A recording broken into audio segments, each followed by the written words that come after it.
How can a mere 3-foot wave trigger a localized tsunami? Swallow a woman whole while leaving a single cushion completely untouched.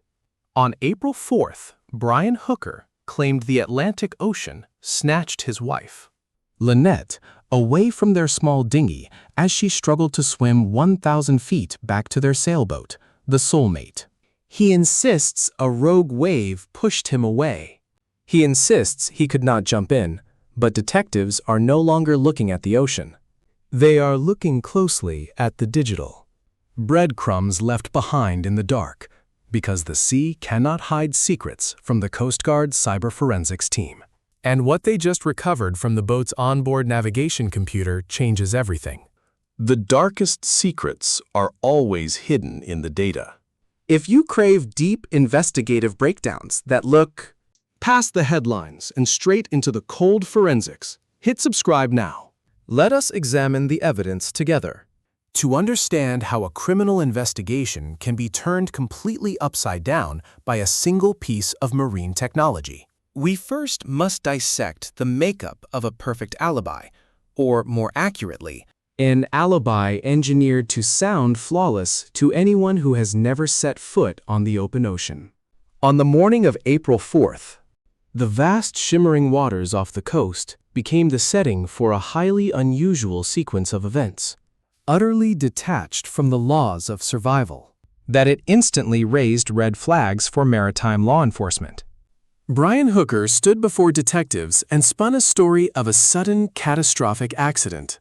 He claimed he and his wife Lynette were out on the water in their small 8-foot dinghy, a secondary craft, usually used for quick trips between the shore and their main home. On the water, a sleek twin-cabin sailboat fittingly named the Soulmate. According to Brian, they were about 1,000 feet from the Soulmate when the weather turned hostile without warning. He told investigators that a sudden, sharp 3-foot wave hit the side of their small dinghy. In the maritime world, a 3-foot wave is a normal everyday event, a minor swell that any experienced sailor handles with routine ease. Yet, Brian insisted this minor swell had enough sudden, violent force to throw Lynette over the gunwale and into the sea. In behavioral profiling and forensic analysis alike, we search for anomalies in human behavior. When a person is knocked into the water from a small boat, the laws of physics dictate a very specific reaction. An 8-foot dinghy is extremely light. For an adult to be violently thrown over the side, the laws of counterleverage usually cause the dinghy itself to capsize, or at the very least, take on a massive amount of water. Yet Brian's boat remained fully afloat. It was not swamped. It was not capsized. But it is the timeline of events immediately after Lynette entered the water where his story begins to fracture under basic logic. Brian claimed that instead of panicking or sinking, Lynette quickly oriented herself in the ocean and started swimming toward the Soulmate. A distance of 1,000 feet. To put that in perspective, 1,000 feet is over 3 football fields of open, unpredictable ocean water. Even for a world-class Olympic athlete, in professional gear, swimming 300 yards against open ocean currents is grueling. An exhausting, near-impossible feat in heavy, standard, everyday clothing. It triggers an instant battle with hypothermia, sheer panic, and exhaustion. Then came the slip-up. That made veteran Coast Guard investigators stop cold. Brian claimed that while his wife fought for her life, a sudden freak tsunami, a massive localized surge of water slammed into his 8-foot dinghy. This colossal wall of water, he claimed, threw his small craft way off course, dragging him further and further from his drowning wife. Using that specific word, tsunami, is a profound psychological pattern break. In professional crime forensics, when a suspect adopts highly extreme, overly dramatic language to paint a routine weather event, they are usually trying to fabricate an unstoppable force of nature, an act of God so immense that it makes their inaction seem entirely excusable. Because pay close attention to Brian Hooker's next move. Or more accurately, what he refused to do. In marine crises, human instinct is binary. You either plunge straight into the waves to rescue your loved one, or you use your vessel's motor to aggressively close the distance. Brian did neither. He insisted the rogue wave made steering the dinghy back to her impossible. He swore he couldn't dive in. Instead, as he watched his wife drift out into the vast Atlantic Ocean, Brian reached down, seized a single white foam seat cushion, and threw it into the waves, hoping it would drift to her as a makeshift life preserver. When the Coast Guard eventually recovered that exact cushion, it wasn't waterlogged. it wasn't shredded by rough seas. It floated peacefully, an isolated piece of foam, carrying the massive weight of an impossible story. Absolutely no one who knew the ocean believed him. Seasoned sailors do not lose sight of a swimmer 1,000 feet away while running a motorboat, unless there is a conscious decision to let the gap grow. Every time the detectives dug deeper and matched his story against the hard physical reality of ocean currents, wind speeds and vessel weight calculations for April 4th, they found more lies. Blatant lies. his story was built on a foundation of sand, designed to explain away a disappearance without leaving any trace of foul play. Had the sea swallowed Lynette Hooker whole, washing away every single piece of physical evidence from those critical and dark moments, Brian Hooker might have successfully pulled off the ultimate unprovable tragedy. he planned for the wind. He accounted for the waves and even factored in the delay for emergency rescue response times, Knowing full well that ocean searches can drag on for days. But Brian Hooker is an old-school thinker operating in a modern, hyper-connected digital world. He forgot that modern boats are no longer just wood, fiberglass, and metal. They are living, breathing data hubs. Once the Coast Guard called off the search and rescue mission and officially opened a criminal investigation, They didn't just rebuild the missing wife's final timeline. they towed the Soulmate sailboat into a secure, heavily guarded dock. They weren't just hunting for blood, fibers, or signs of a physical struggle on deck. Instead, they brought in experts who do not hunt for DNA, But in silicon and software, the elite Coast Guard Cyber Forensics Unit. as the digital team squeezed into the cramped cabin of the Soulmate. They walked right past the living quarters, heading straight for the vessel's electronic pulse. First, they unbolted the onboard navigation computers. Then, they pulled the central processing units. They plugged custom diagnostic hardware directly into the ship's internal data buses. Brian believed that once the ripples on the water faded, his fabricated story would become the absolute truth. But the moment technicians booted up their extraction software, Scraping thousands of lines of raw code from the ship's internal flash drive, they uncovered something absolutely incredible. this sailboat had not just been sitting idle, waiting for that dinghy to return. Its internal systems had been quietly logging every single turn of the helm, every sudden electrical surge, and every exact coordinate with microscopic precision. And as that first wave of recovered data flashed onto investigator screens, The entire timeline Brian had so carefully constructed began shattering in real time. Because as the tech investigators dug deeper into the hidden GPS logs, they flagged a terrifying anomaly. The vessel was not drifting helplessly at all. It was being systematically, deliberately steered. the sudden shift from a standard maritime search Rescue mission to a high-stakes technology-driven criminal investigation. Happens the very second physical evidence goes cold and digital forensics starts to speak. For weeks, the vast, unforgiving expanse of the Atlantic Ocean served as the primary crime scene. Divers scanned the reefs, Coast Guard cutters mapped out the surface currents, and spotter planes traced thousands of miles of open sea, hunting for any trace of Lynette Hooker. But the ocean is a master at wiping away tracks. It washes away DNA, scatters chemical evidence, leaving investigators staring at a blank horizon. But while the water guarded its secrets, the dual-cabin sailboat named the Soulmate, docked quietly at a secured law enforcement slip, was holding a raw, second-by-second diary of the entire tragedy. When the Coast Guard's cyber forensics unit entered the cramped wooden cabin of the boat, they were not searching for physical signs of a struggle. they left the fingerprinting and bloodstain analysis entirely to the traditional forensic teams. instead, they focused on a sleek black console mounted right near the helm. The ship's main electronics suite, housing the integrated GPS, radar logs, and internal network servers. To the untrained eye, a luxury sailboat is just a triumph of wind and canvas. But to a tech investigator, it is a complex local area network floating on the water. Modern boats use a system called NMEA 2000. This internal network ties every single piece of onboard hardware together. The radar talks to the GPS, and the GPS guides the autopilot.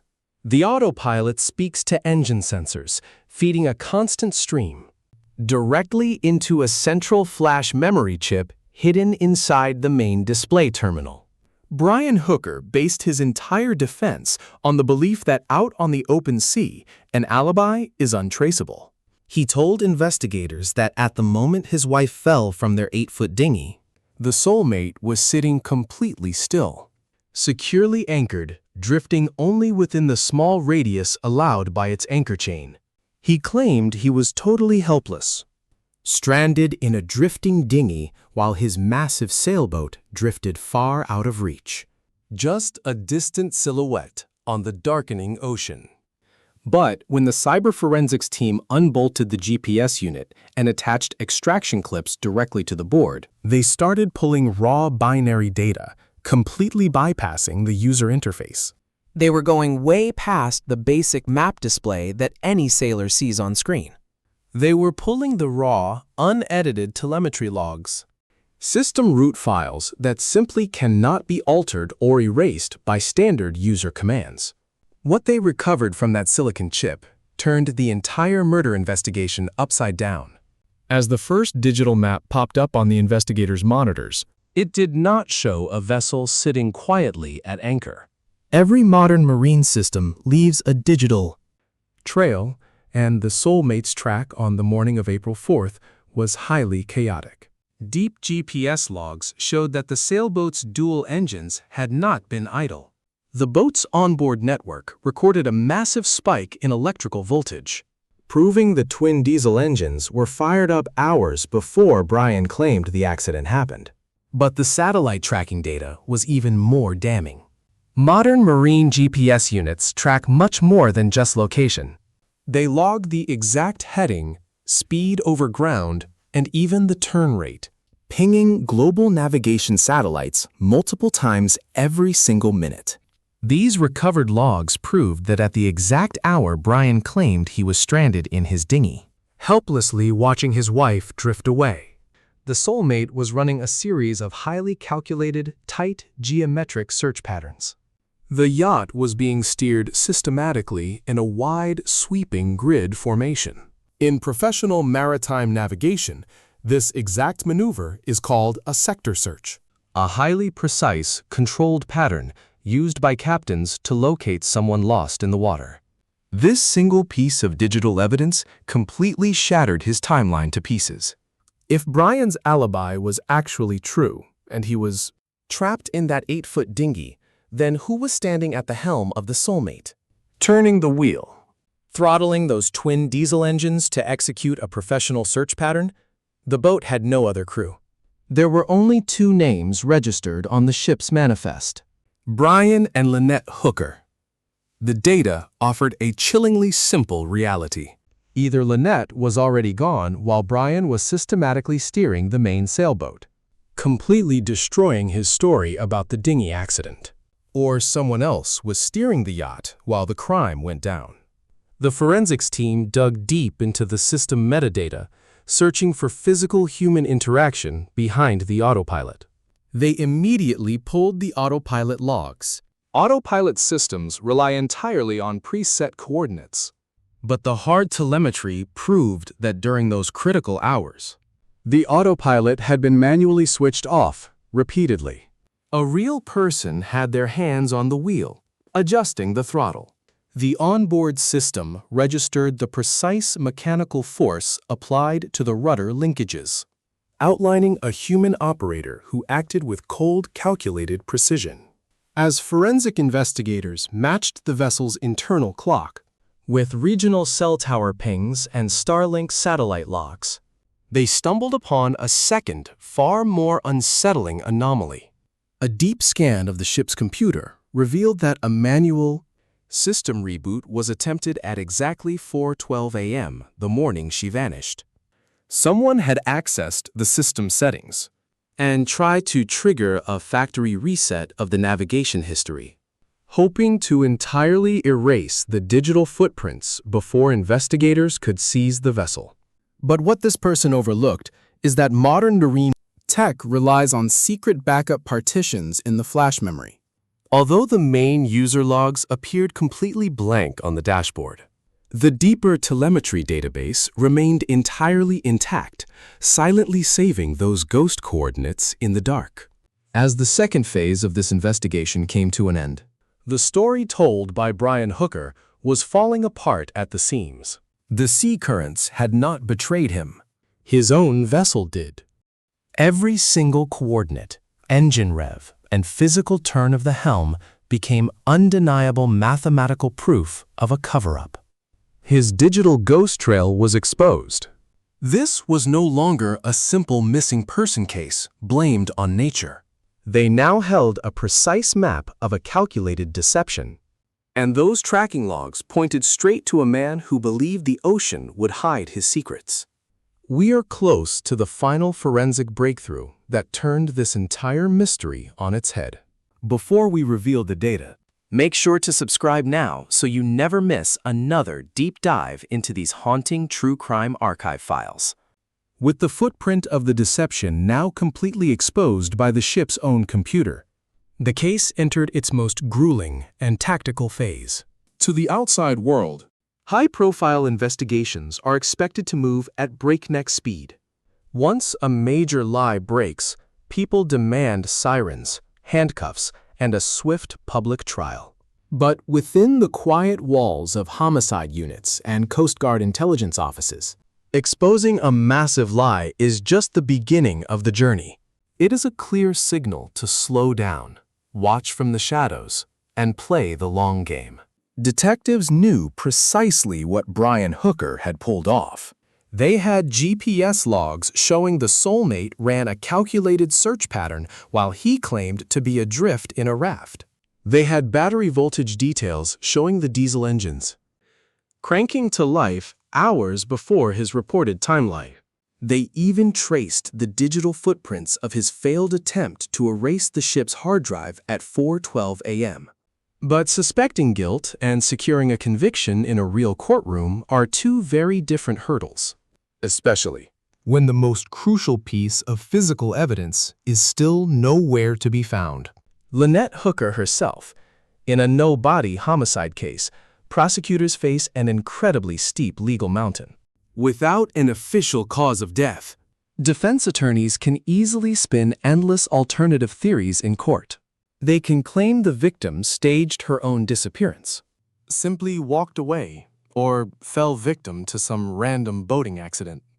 To counter this, detectives had to ensure their digital and circumstantial evidence wasn't just convincing, but mathematically airtight.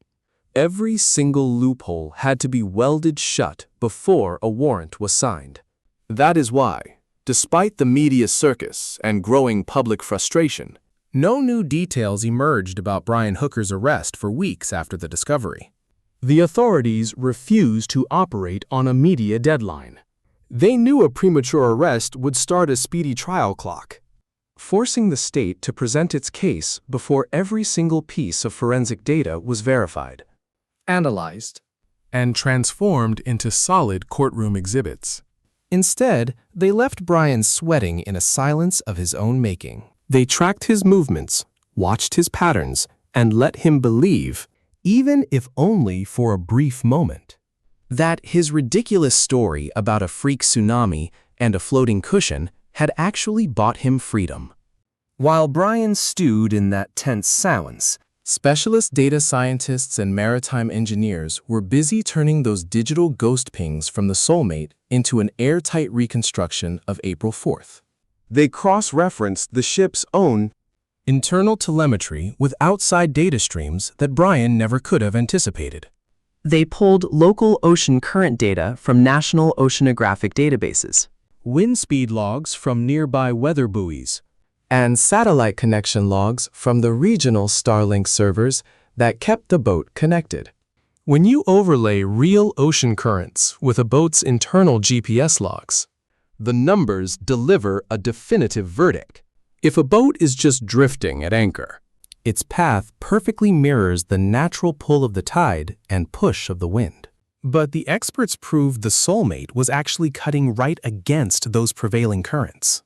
The vessel was actively fighting the sea, driven by human intent and mechanical horsepower.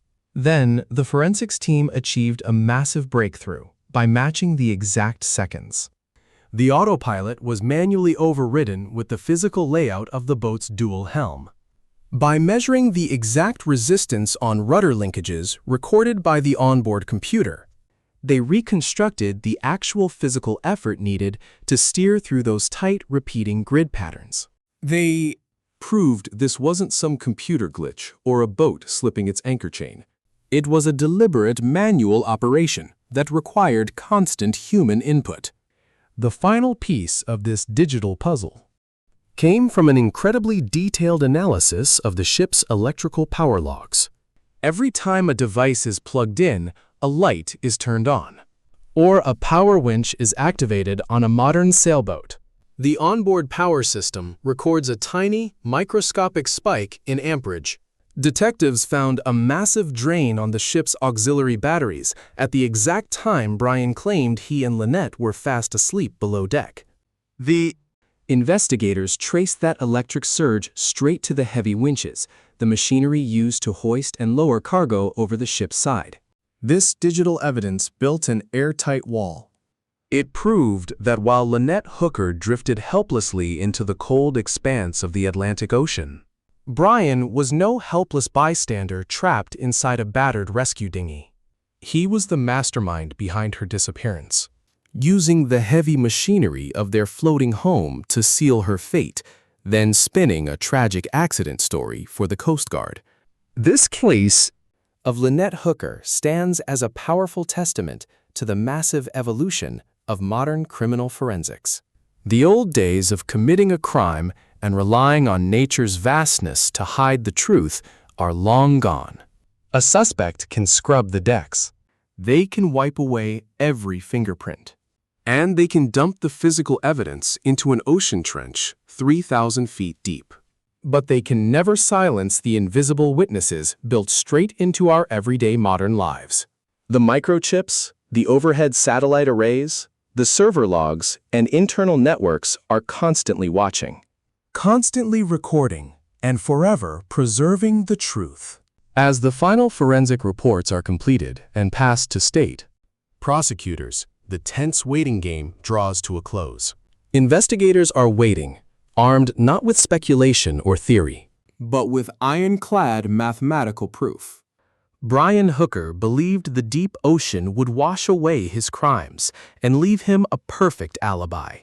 But he forgot that while the sea holds its secrets, the data always speaks for the dead. And very soon, that digital evidence will speak loudest of all before a jury.